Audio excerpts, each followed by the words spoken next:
So you're here because you want to tackle the big umbrella of reading, right? If so, this is the starting video for you. In this video, I'm actually going to go over how I'm starting to teach my toddler how to read. Reading is a complicated process, is not something that you can simply sit down and do. So if you're ready to start the journey of reading, let's go ahead and get started.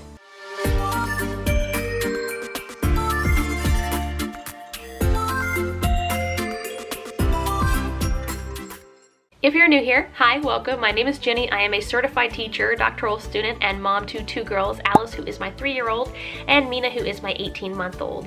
And Alice recently, having turned 3, we've started working on a couple of the foundational blocks of reading. The basis of my reading instruction is typically around the science of reading, which is a body of scholarly literature on the best practices and ways for children to learn to read. So in this video, I'm actually going to cover 2 main areas for your focus to start with. So let's start with this. You have these are flashcards? Throw them out, you don't need them right now. You have to start a little bit smaller than that, and that's actually going to be starting with print concepts. If your child does not understand print concepts, then we're gonna have a real terrible time learning how to read. He can't read the book like that. How can he read the book? Can you fix the book for Simba? Let's fix the book for Simba. So the first thing that you should know about print concepts is basically print concepts are just how is a book laid out? What is the appropriate way to hold a book? How do you turn the pages of a book? Which direction do you read a book from? Now, depending on the culture that you're from, it might be that you're read from left to right or right to left. But the first thing that your child's going to need to be able to do in order to read is to know how to hold a book. If your child is holding the book this way, might need to work on some print concepts first. So one of the things I like to do to practice this is first, I will hand books the incorrect way to my toddler and see if she can fix the book to where the front page and the front cover are facing her and that the spine is to the left. Oh, how do I hold it? Okay. I read it like this? No. Like this? No. Well, how do I do it? It goes right. Oh, that's right. You're right. The picture has to be face up. Otherwise, I'm holding it wrong. So once your child actually understands the way that the book is supposed to be facing upward, you'll want to make sure that they know which direction to turn the pages.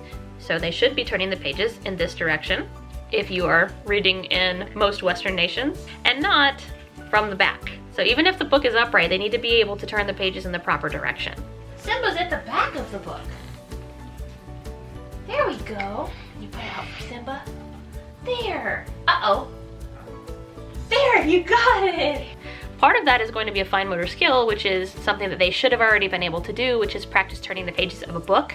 So this is just making sure that, yes, they can turn the pages, but they're also turning the pages of the book in the way that the book is supposed to be read. The second print concept challenge I usually give Alice is I will actually set up a stuffy, and I will put a book in front of the stuffy, and I will tell Alice that that stuffy is trying to read the book. And I'll say, oh, Alice, Pooh is having a hard time reading the book. Can you help him? Can you help Simba fix the book? So first, we need to go to the front of the book. Is that the front or the back? Oh, there's the front. And then we have to open the book so that we can read the words and look at the pictures. Is this the right way, Alice? Does Simba have it the right way now? No. Oh. Oh, there we go. Now Simba can read the words. I won't specify what's wrong with the book. I want to see if she can actually take the book and turn it where Pooh can read it. And sometimes it takes more than one time. So you can see in this clip that Alice actually is able to come turn the book and fix it so that Simba is able to read the book. One thing I particularly appreciated too is the fact that she just moved Simba and not the book.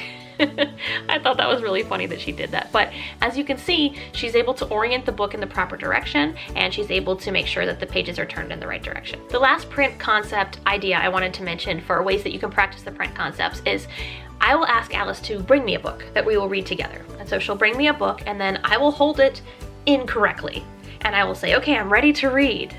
And wait to see what she says. And typically, and you'll see in just a second, she will correct me and tell me why that is not the proper way to read. All right, I'm ready to read. I'm not? This thing. Oh, the spine goes over here. This is the spine of the book. Yeah. Okay, I'm ready to read. No. Why not? No. It started a page. Oh, you have to start here. Okay. So once your child has the print concepts of a book down, then you're going to start moving into sound manipulation. This is kind of the precursor to just before we're going to even talk about letter sounds. Your child can't really understand and comprehend letter sounds without understanding just how to manipulate sounds in general. And one of my favorite ways to practice this is through rhyming. The first way that Alice kind of started understanding rhyming was actually through songs. So I will regularly sing the name game to her. It's a fun thing that we do in the car when we're going somewhere. I will sing the name game, I'll sing it to Alice, and then I will sing it to her sister Mina, or then she'll ask me to sing the mama version or the dada version or any other kind of version of the name game. So because we constantly sing that and I am manipulating the sounds in that song, she understands that, okay, Alice, Alice, Bobalis, if you change the front part of her name to have a B, it goes from Alice to Ballis. That's actually sound manipulation, and that's a really great skill. So sing the name game with your child. See if your child can sing it with you too after you've kind of figured out, after they figured out the cadence of the song. We're gonna sing the name game. Do you remember the name game? Yes. Alice, Alice, Bobalis. Banana, finna, for Alice. Me, my, Malice. Alice. So I'm gonna show you a little bit of Alice practicing the name game and us coming up with some different animals and friends to sing to. Mina, Mina, Bobina. Banana, finna, for Fina. Me, my, Mina, Mina. How about we try the name game for Piggy? Yeah. I'll start and you can help me, okay? Okay. Piggy, Piggy, Bo. Piggy. Piggy, Piggy, Bo. Biggy. Banana, finna, for Piggy. Me, my, Mo, Miggy. Piggy. So you can actually see that Alice is pretty confident at the ability to do it, and this is such a great skill because it's actually her substituting that first letter in these words for a different letter. She's understanding these individual sounds even if we don't talk about explicitly, you know, that there's an A at the beginning. So if you're working initially on being able to manipulate sounds, songs are such a good way to start. Once you've kind of gone through songs a little bit and you want to get to something a little bit harder, something I really like to do is start with rhyming books. And so once your child is comfortable manipulating those singular sounds, then you can see if they can help you fill in the words for a familiar book for them. So one of the examples that I use in this video, and you're going to see in just a second, is Room on the Broom. So Room on the Broom is a great book. It's one that I love. I have read it to Alice before, but it's not a book that she has memorized. So what's great about this is that she can use the picture clues in the image, and she also is subconsciously realizing that it has a rhyme scheme, and she can kind of figure out which of those words are that are supposed to go in the blanks. When the wind blew so wildly, it blew off the hat. Uh-oh. Uh-oh. Down cried the witch, and they flew to the ground. They searched for the hat, but no hat could be found. Then out of the bushes on thundering paws, there bounded a dog with the hat and his Paws. paws does rhyme, but jaws. I am a dog, as keen as can be.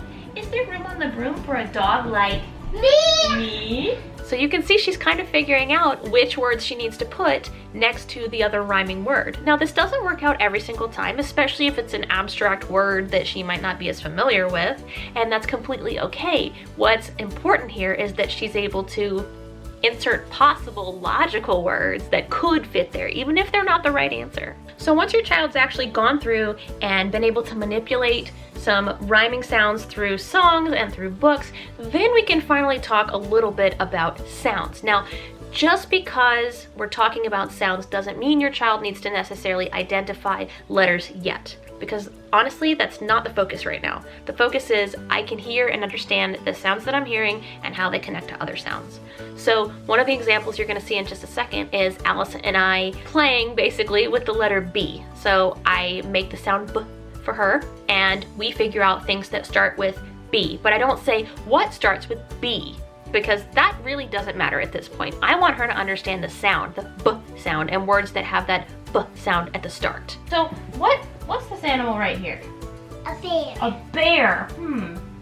What other words sound like bear?